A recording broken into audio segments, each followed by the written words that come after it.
Who Watches the Rewatchers, a Buffy rewatch podcast.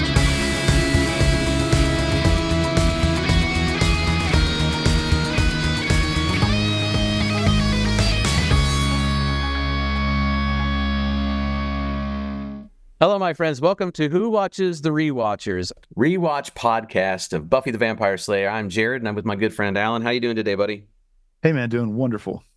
Yeah, that's great to hear. Today, we are watching an episode that is called, it's got a great title, I, Robot, You, Jane, which is, as I understand it, two references there. One is to Isaac Asimov's I, Robot, and then obviously Tarzan. Yep. And this is episode number 8 of season 1, so we're getting into it. Yeah, what did you think about it? Just a hot take? You got a hot take for us? You know, before I get into my own thoughts, I do want to say this one thing about the title, which is a Whedon thing that I came to understand years after this episode, which is he likes to do that very thing you just implied. He likes to take two topics and merge them and then try to make a TV show about it. You know, yeah. The first one that I ever really recognized that he was doing this with was an episode of Firefly called Objects in Space. Do you know this? Do you know this show or this episode? Absolutely. You know, on my wall in my office, which you've been, there's the final quote of the film where he talks about love being the law of flight. Right. So Objects in Space, in his director commentary, he talks a lot about the idea for that episode was he wanted to try to blend, what's the name of that book by Jean-Paul Sartre? Sartre? Yeah, thank you.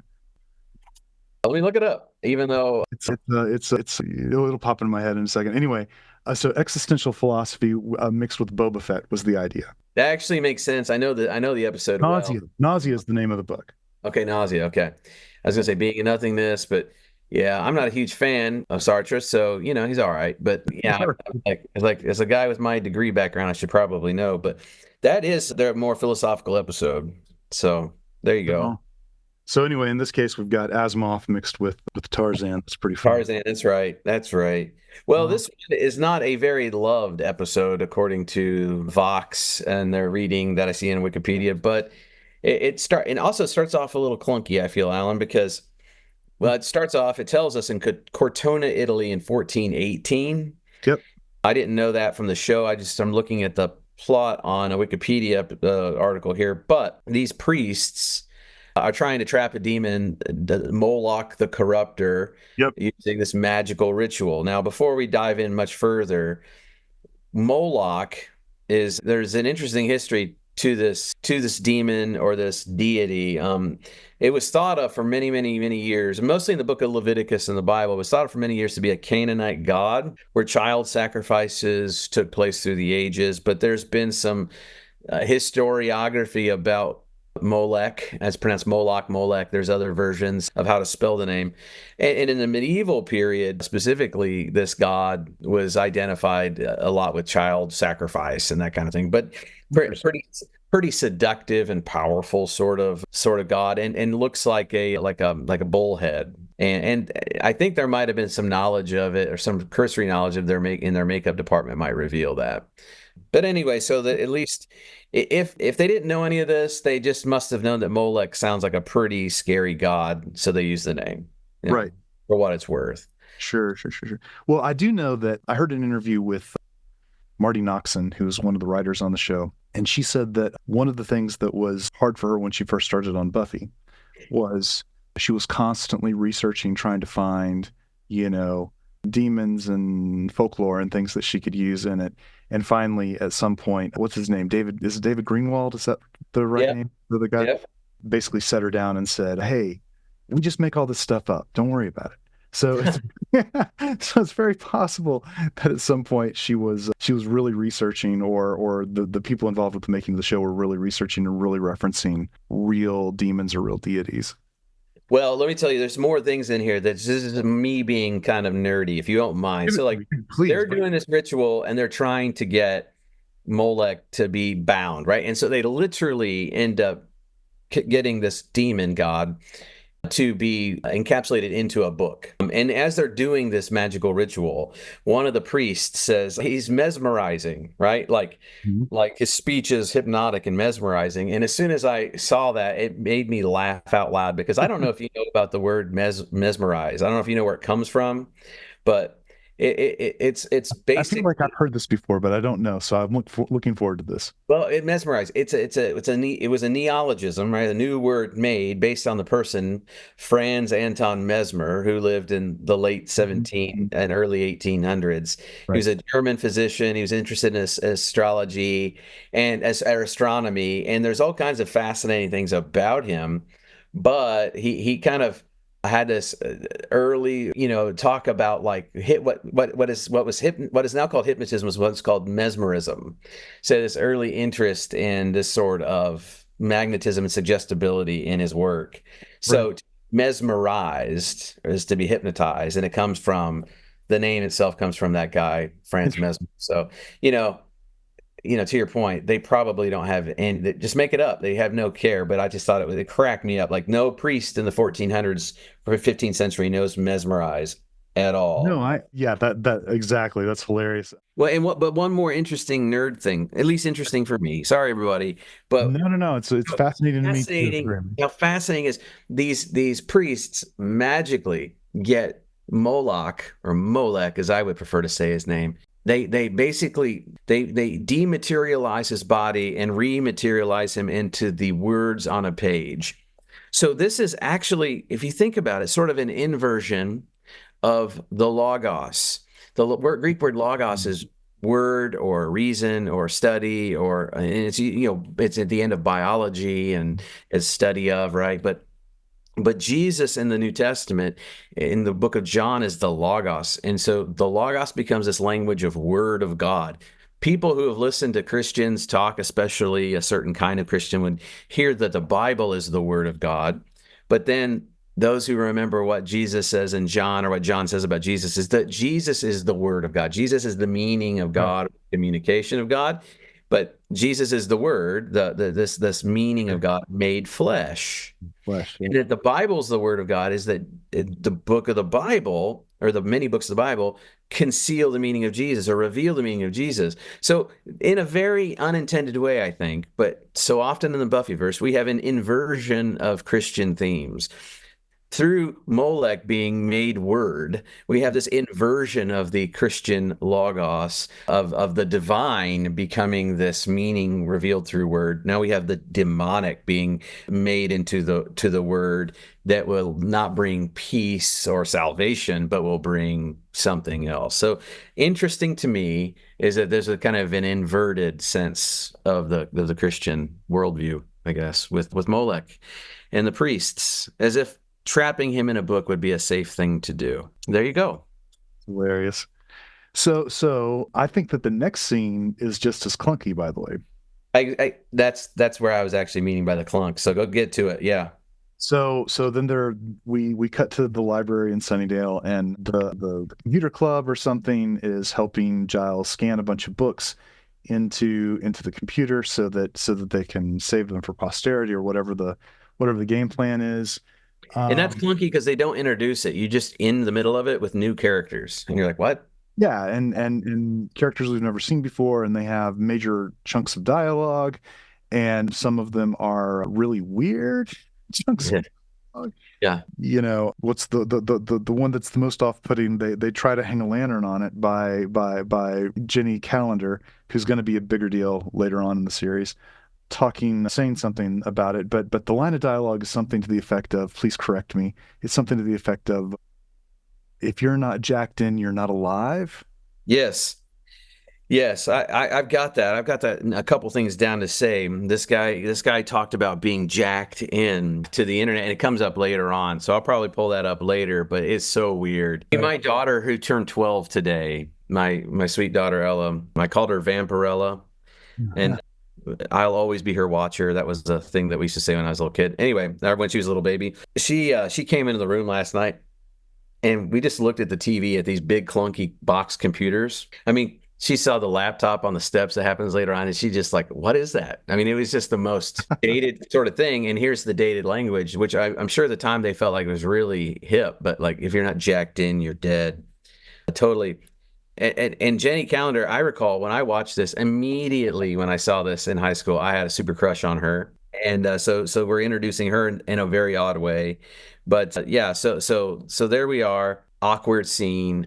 And I did want to say that there's this early mention. I think it's right even before Jacked In, or it's right after, where somebody, well, it's a little later, but Buffy's worried about someone, and she says to Xander's, they're both worried about somebody who's quote unquote online, that we don't know who they are. They could be a circus freak. And I noted that. I don't know if that stuck out to you, Alan, but just maybe today, as we are more and more sensitive by how we talk about things, I don't know if that struck you. Like, I think circus freak probably today still doesn't register for a lot of people, but that's a very offensive thing. Back Sure. in the early days of the circus and carnivals in the American history, circus freaks were people who are sideshow acts, people paid to see the oddities. And it was usually a maligned group of community people with certain diseases and things that people would go and look at. So I thought that was interesting. I just as a maybe as a timestamp. Well, Because in the night, as a quick aside here for this thing, since we're talking about it at the moment, yeah. I want to mention that there's a fairly popular book that I read that made me aware of all the things that you're talking about. It's called Geek Love. Have you ever read Geek Love? No, is it good? Yeah, it's a worthy read. So, as a comic book guy, one of the things I really wanted to do, back in the 2000s, was draw a graphic novel for Vertigo, which is an offshoot of DC Comics. And the editor-in-chief at Vertigo is a woman named, or was a woman named Karen Berger. She's at Dark Horse Comics now. But she was famously quoted as saying that Geek Love is the novel that all Vertigo comics aspire to be like, you know. Mm-hmm. And Geek Love is about circus geeks in love. Oh, okay. That's fascinating. There's an old horror movie called Freaks that it's all about the circus sideshow freaks. And geeks were sideshow people who they ate the heads off chickens. They ate anything. Ate anything, yeah. Well, there's a scary bit in Freaks. There's basically a person they have a head and they don't have very much of a torso or much of many limbs. And I can't even, they have a knife in their teeth and they're basically crawling army crawl across the ground. It's actually very scary. But like it's exploiting a community of people who are otherly abled. And anyway, well, what ends up happening here, right? They're scanning stuff, and it is trying to set the scene for Yes. some romantic and cultural tensions between Jenny Calendar and Giles, who's the stuffy old libraryman with books. And Jenny Calendar is the head of the computer club or the computer science class or whatever, and she appears to be the exact opposite. yes, and that's where you get one of the students saying, if you're not jacked in, you're not alive or whatever. And he seems like he is particularly a dangerous or, kind of an unhealthy, mentally unwell person. Also, Willow is telling Buffy that she has got an online relationship going with this character named Malcolm. And that's who worries Xander and Buffy because they don't know who he is. Willow has not seen him. He could be a circus freak and so on. I find it really interesting about how many people that I perform weddings for who have met online. It's very, very common, whereas in 1990 something, this would have been very strange. And it's treated that way. It's treated so like Buffy's like, so what's he look like? And like the fact that she doesn't even, I mean, like, even today you would know from pictures, right? But Sure. but But it she was doesn't have any so idea. out of the realm of possibility. I do have to repeat another line of dialogue here, though, while we're on that topic. After Buffy says, "What does he look like?" and Willow says, "I don't know." Buffy says, "How could you not know? Does it involve a midget and a block of ice?" I know, which is like what, like the basis of several riddles. Yeah, right, exactly. Yeah, that, and also we don't use that word any longer either. We don't So use the word. We say little people. little person. Yep. Person. Okay, good. Yeah. So basically, you realize though that some of during the computer class, when one of the geeky students, Fritz, is there working away. There's the guy who's jacked in, and then there's Willow, and she's talking back and forth with Malcolm, And you start to realize that whoever this character is on the computer is up to no good. And Fritz, this geekier student, is instructed by who we know as Moloch, but through the computer to keep a watch on Buffy. Later, that's when Xander runs into Willow and says, "Hey, are we going to the Bronze tonight?" She says, "No, I'm going to turn in," but she really wants to talk to her new honey, as in to use a Buffy word. She doesn't really say that, and I love what's really worrying Xander and Buffy is that Willow might be being catfished. They don't even say that word, but I think it's Right. like wasn't present then, but that's what they're worrying about is an early form of catfishing. So then Buffy, because of that, she's trying to figure out if there's a way. This is to me funny, Alan, and you are way better at technology than me, but it's so funny. She goes to one of these computer people and says, "Is there a way we can track who this person is online?" Do you remember Right. that part? I do. I do. And what did you enjoy? Did you like his response? Did you think about what it would take to know who a person was online at that point in time and so on? Sure. I mean, even today, how do you know the IP address thing that he brings up is actually the only thing that you can really know. But I think it was really probably communicating information to people. We're like, well, you could find his profile. Well, yeah, but don't they write their own profile? And they're like, oh, yeah. Yeah. Right. Sure. No one knew anything. Already knew anything. That's right. That's right. So I thought that was funny. Yeah. Oh, I think what I thought was interesting about all the computer talk in this episode is that I kind of think that most of Giles's worries and concerns about what computer technology is going to lead to came true. I was really entertained by seeing this episode again 25-ish years later and thinking, oh man, the crazy person in the room that they're trying to say is like, the person who's the least with it or whatever is actually the one who's the voice of reason if you're going back and looking at it, years later. So you're saying the person who's most not tied online, not Yeah, tied to the computer, is the most with it? yes. Okay. Because a lot of his fears about computer technology was that people were going to get isolated and people were going to be looking at this thing all the time instead of interacting with real humans, so on and so forth, Right. and I think that a lot of that has come to pass, but not by the means he thought it was going to. It turns out that it's a secondary thing that happened later on, which would be social media, that caused the problem as opposed to computers themselves. Right. Right. Yeah. And I think at the time they were trying to write him as someone who didn't understand computers by having him say all this stuff, because at the time the whole computer revolution felt like it was A revolution. freeing, like it was finally breaking shackles and making people more connected, is what everyone thought at the time. And I think it's really interesting that the guy who was saying all the opposite of that turns out to be the one who, in a lot of ways, by today's standards, is pretty right on. Yeah. Yeah. I mean, I think there's a great lesson to be learned. And hey, look, I'm not trying to get political or theological in a way that's sectarian here, but there's the papal encyclical called the Humanae Vitae, which is the one where the Pope comes out against birth control back in whatever date that was, a long, long time ago. A lot of culture, even a lot of, Catholics don't buy into a lot of the social teaching that was in that. But what he said would happen to society in the intervening years has come to pass. So, it's important to listen, right? I think that's Sure. the problem. The tension between progress and I wouldn't say straight out just like conserving the past, but like caution is very important. But Sure. that's topics for other times, right?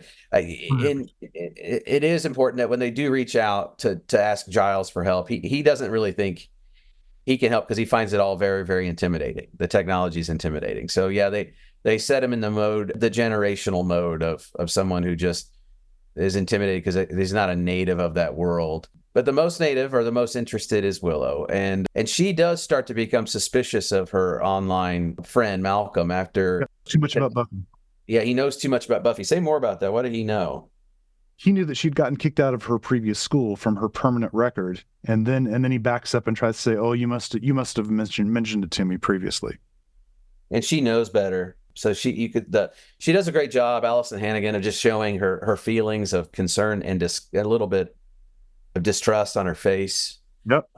And then she turns off the screen of her computer quickly. I did find it interesting how it's like you could hear his words. Was this saying that when he wrote, she could actually hear his voice, or was that just trying to help for the purposes of storytelling and reading? I don't know. So I had a couple different ideas about it. One was that's just we're hearing what's in her head, but the other one was maybe they were trying to say that there was some sort of like voice synthesizer, built into the computer, and it was reading it for you, sort of a la Stephen Hawking.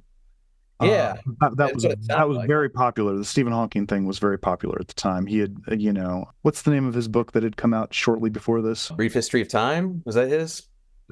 Yeah. I don't know, but I know he's very popular. I just didn't know that technology really was that widespread. Well, it's actually been built into pretty much every computer since, the mid 90s but it's one of those accessibility features. I mean, I don't know that it would speak as articulately with as much emotion as they're portraying it in this particular episode. But certainly. So it says here, as I'm just reading along, that Willow also logs the conversation. I didn't catch that part if she did, but I didn't catch that either. She's super sharp. She's covered, she's super sharp. She knows something's up. And at the library, Giles has an interaction with Jenny Calendar, and she's like checking in on him to make sure that he hasn't like broken anything. And she's like, but my guess is you haven't even looked at your new scanned library right now. And then she sees this big book and says, what is this? It's got this Molech face on it, this kind of Taurus bull-like head.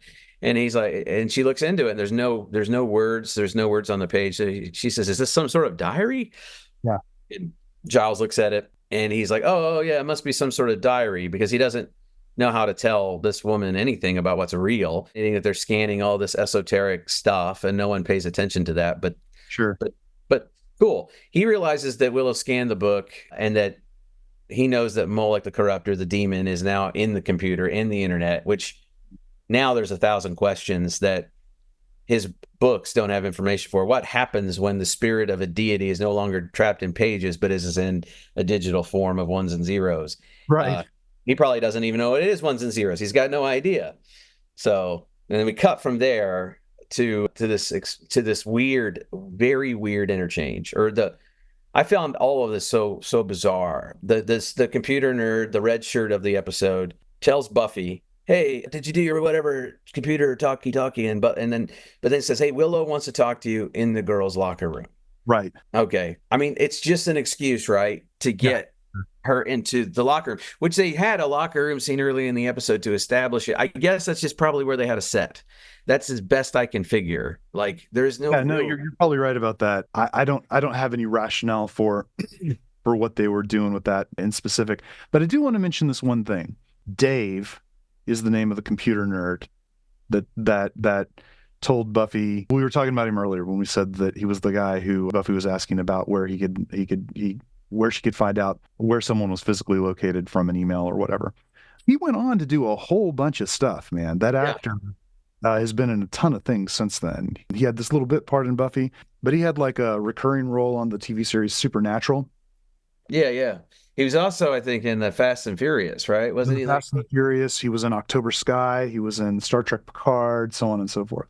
If you needed a nerd, he was your guy, except for that other guy that they brought into Dollhouse with Buffy, the tech guy.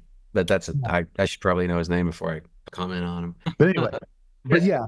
So then after this scene, did we have anything else we needed to say about this? They go into the locker room, and this is all a setup to get Buffy electrocuted, right? And there's the guy who says, I'm all jacked in, man, and this guy are basically instructed by Molech to take Buffy out. Now, I wanted to say before Buffy is the attempted kill on Buffy. Right. Right. I wanted to say that the way jacked in, I don't remember that as a phrase for being online. I know clunky things we used to say is like, are you going to go online? Like, we don't talk like that. Well, I think I know this one. I think it's a quote from Neuromancer. Okay. It's a William Gibson thing. Well, what I was thinking when I heard it and when I watched the narrative of this episode, jacked in to the internet sounds like jacked up on drugs. Like it sounded very similar. Yeah, well, I mean, I think that was William Gibson's point. Okay. So cyberpunk is what he Yeah. created, and there's a whole idea about, you're inserting information into your brain physically, which is where the phrase "jacked in" comes from. But in Gibson's book, you're connecting to the internet, but the internet hadn't been invented yet at that time. What I wrote in my little phone notes here is jacked into internet sounds like jacked up on drugs. Possible metaphor, question mark. Under control of coercive leader, cult, high control religion, a digital addiction. And that's really what it came across to me as that this guy was going through was a lot of Yeah, that man. kind of No, feel, right? 100%. You're dead on. Yeah. And so he's under the thrall. He's mesmerized. There's that theme coming back through in this Right. episode. They both are. And the whole setup in the locker room is very, very weird. Buffy's just walking it and the shower gets turned on. And, Buffy's like, oh, that's how drought starts. So she's going to turn off the water. Meanwhile, Dave, the nerdy dude, changes his heart, it says, warns Buffy Yep. and she's about to be electrocuted. She has enough time to not be in the current for very long. She's shot away, and then yeah, Oh, now let me stop. Okay, we're gonna come back to her and Giles when she's recovering. I did you notice back in the computer lab when that guy who's all jacked in is watching Buffy on camera that the label on the camera said "Watcher Pro" No, I didn't notice that. because Giles is a watcher. I just thought that Yeah, was that's a good. cheeky That's good. smile. Okay, so now she's been nearly electrocuted and but she's back at the library and her hair is a bit of a mess and she's talking about being lucky and Giles says you weren't grounded very long and if you didn't have the powers of the Slayer you'd be dead and Buffy says, tell me the truth, how's my hair? that that was my favorite bit because it was so serious but she Yes. just, Yeah. turned it to that. Tell me the truth. How's my hair? And yeah, so I don't think they tell her the truth, but No, she's they so don't. yeah. So Giles explains in this whole time that Moloch was a very seductive demon, promising glory and power and all the stuff that you want. And they also realize that the being in the internet means that they're out of their depth, but the limits to Molech's potential for going viral. They don't use that word, but it's limitless because he could go viral. He could go all over the world. Right. His influence. A moment later, the next scene, the nerdy computer guy who did warn Buffy, Dave, they find him. It looks like suicide, although very questionable whether it's suicide. I found it interesting how they did that bit because they they had Buffy walking and she walks into his hanging body, but they don't show anything else. I don't know if that was I don't know if there was like standards and practices or something that could limit what they could show, but I thought it was effective. What do you think? Oh, yeah, I thought it was effective. What I know is that the WB and the producers on Buffy clashed several times over what they could and could not show or tell. There were no, and the biggest thing that they clashed over was teenage violence, which there's a lot of in Buffy, and so things that look like suicide are a problem for network television. Things that look like school shootings are a problem for television. And so anytime either one of those themes got touched on in Buffy, they had problems with the network. I will say that, I've said several times here that I am the age of Buffy. So whatever grade she's in, I'm in. Yeah. And yeah, the Paducah school shooting had happened, but Columbine happened on April the 20th, 1999, which I was a senior in high school. I remember, so this hadn't happened yet. I remember getting word about it. I went home after school and I had to go back that night to an event. It was a music event and there was like 500 people in the audience and the seniors were all doing like solo, like their own like showcase things. And because I didn't really feel comfortable singing or playing my instrument, I gave a speech. I gave a speech on the power of music. And I was the opening thing. And I stopped everyone for a moment of silence for the victims at Columbine. And most of the audience didn't know what I was talking about. Mm, That takes you back because it was breaking news. It was all over, but people were coming from work. They did not have cell phones. They were not getting alerts. And I remember the vibe of the trench coat mafia and what we looked for days for people who were quote unquote dangerous. And I see the world like post that, and I look back on this episode, and the guy who's all jacked in, it really kind of affected me, his behavior of a troubled student. I mean, that's become a thing you've seen a lot since then because school shootings have only proliferated, unfortunately, and violence in school spaces. But this was right there on the kind of cutting edge of all that. Yeah, That's probably not the way 100%. I want to call it, cutting edge. But I mean, it's standing at the early parts of we seeing this phenomenon, this unfortunate, awful phenomenon. So, well, they have his body hanging, and it's a very effective. And Buffy reports that he died by suicide. Buffy says, "Go get Jenny Calendar for help," and it's kind of a little back and forth about like, what am I, what are we supposed to do? How are we going to tell her about a demon? And Buffy's like, "You figure it out, man. I gotta go deal with this." And so she goes running off to go save the day, and that's when Giles seeks help.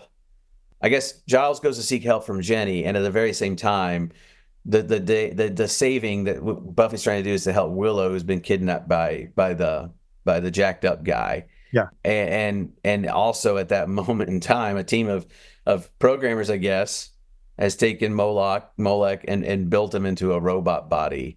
Yep. And so that's kind of it. To me, it's actually kind of humorous and interesting that they did all that, and that reveal happens. Like now the word is incarnated. The word is now present in physical form, right? So that more of this inversion of the gospel logos story, but digitally incarnated, right?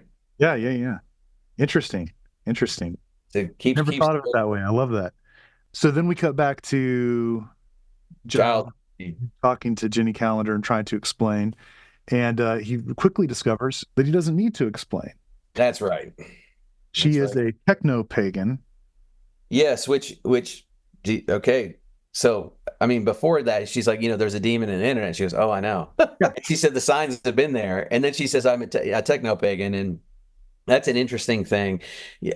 Techno paganism is like, as far as I understand it, my limited understandings, it's like a twofold thing, Alan. Like techno pagans probably were firstly were people who were neo pagans, people who were interested in Wicca, Druidism, and shamanism, and other like ancient or old spiritualities have been updated and modernized. And they found a community online, chat groups and things, techno pagan. Mhm. Their coven might have been online, and then later there's kind of I think a techno pagan is somebody who might even have pagan beliefs applied to technology. And Sure. pagan beliefs often are like thinking about the world of spirits within nature, like a lot of animistic sort of beliefs. And then there's some views that would actually apply some of this spirituality to the world of human technologies. So I firmly believe that what she really means is that she's a part of the first kind, but she's got pagan background and she's got her online sources and community. But that would have been something at the time that most day-to-day people would not have ever heard of. Sure, Yeah. sure. I certainly hadn't. The other side note that I want to bring up right now that we're talking about Jenny Calendar again, is that she's being set up here as an eventual love interest for Giles. And what I find to be the most fascinating part of that story is that the actress who portrays Jenny Calendar is exactly the same age as Cordelia Chase. Oh, really? Yes, Yeah. they were both born in 1970. I looked her up last night because I every time I watched it, I'm like, oh yeah, I had a crush on that woman. I thought she was beautiful. Mhm. And she quit acting when she became a conservative, I think a conservative Christian, and she's like a preacher. I don't know if Really? I had you no idea. No idea. never heard her preach, or no, we don't swim in the same circles at all, or but just kind of like, okay, that's didn't know that, but that's cool. Interesting. Yeah. Interesting. Hollywood's funny with the age thing, man. Like how they get people to play different ages. That's fun. Yeah. I mean, Yeah. I would have felt funny if I were Jenny Calendar, the actress, hanging out with Cordelia Chase, being like, "So you're in high school, and I'm your we're Yeah, saying, yeah, yeah. Well, I think there's that problem where it's like the two actresses that are the same age, one's portraying a high school student, the other's portraying a high school teacher. And then there's the other problem of they're setting Giles up to be her love interest, and he's a dude who's 20 years older than she is. right, yep." There was a big problem in Hollywood for that, for basically all of Hollywood, that older men Yeah. and young women could. Yeah. So that there's this whole desire to try to re-imprison this Moloch, right? What can they do? How can they do it? And so there's this binding spell. Of course, there's always some spell ex machina, right, out of the that they can pull out. But Giles doesn't know much about it. It's from Jenny Calendar, so they can pull this demon out of the computer. And it does not quite go correctly. Moloch is pulled out of the internet, but put into his robot body, not back into the book, right? So now that robot body's powerful and all that. Yeah, so the robotic incarnation of Moloch crashes through a wall of a computer laboratory and attacks Buffy. I read that directly from Wikipedia. Okay. I only read it because I saw the word incarnation. I thought, where is this going to go? Right. Of course, Willow and Xander are there, which is it's always fun to have the people that she has to protect along the way. Then there's a battle, and Buffy wins by tricking him to punch a power line. Yep. The body explodes. We think he's destroyed for good. Is he destroyed for good?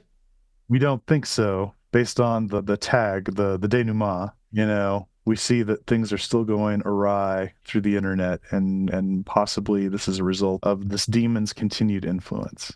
Yeah, and so we go back to some of the things that happened in the first season where we have these little like open-ended endings of things. Yeah. So, I mean, I was nerding out by telling you what I saw some, I don't think any of these writers have any real sense to try to pull in these inversions of Christianity or things of that nature. I just think it's interesting that we only tell the stories that we tell based largely on the milieu that we're in, right? And I think that some of these stories are so timeless. Sure. In fact, I once asked a philosopher theologian, like, why do you think Joseph Campbell, who wrote, these stories about mythology and things, the hero of the thousand faces and things, and sees these kind of perennial things that happen in religious and mythological storytelling. So why do you think there are stories that parallel the Christian Christ story? I mean, they're not exactly the same at all, but there's parallels. And why do you think we see other stories like it? And for him, he simply said, well, maybe those are the stories we actually need. Like, that's so ingrained into the human psyche, like it's what we need. Sure. So, however it is, they come out and in interesting ways, and so I see a lot of that. In terms of advancing the narrative of this mythology, I don't know that it does, except for it introduces a love interest to Giles. What do you think? Does it do any more than that? Well, I think the entire episode is really trying to recapitulate this idea that Willow feels alone, despite the fact that she's got her two best friends there. And she feels separated from them, and she doesn't feel like she is connected. And I think that that's what this episode really was trying to highlight in terms of like character study stuff. In fact, we got so much of that I felt like most of Xander's stuff was afterthought. Like, oh crap, we gotta wedge Xander in here, somehow. Yeah. His most powerful line of the episode, which is, "You kids come to the library a lot. Yes, it makes our English speaking good." I completely overlooked that in my note taking. Yeah. Well, maybe it's okay because we had a couple of Xander centric episodes, in a row where he's pretty strong. So we need to get some more Willow. Absolutely agreed.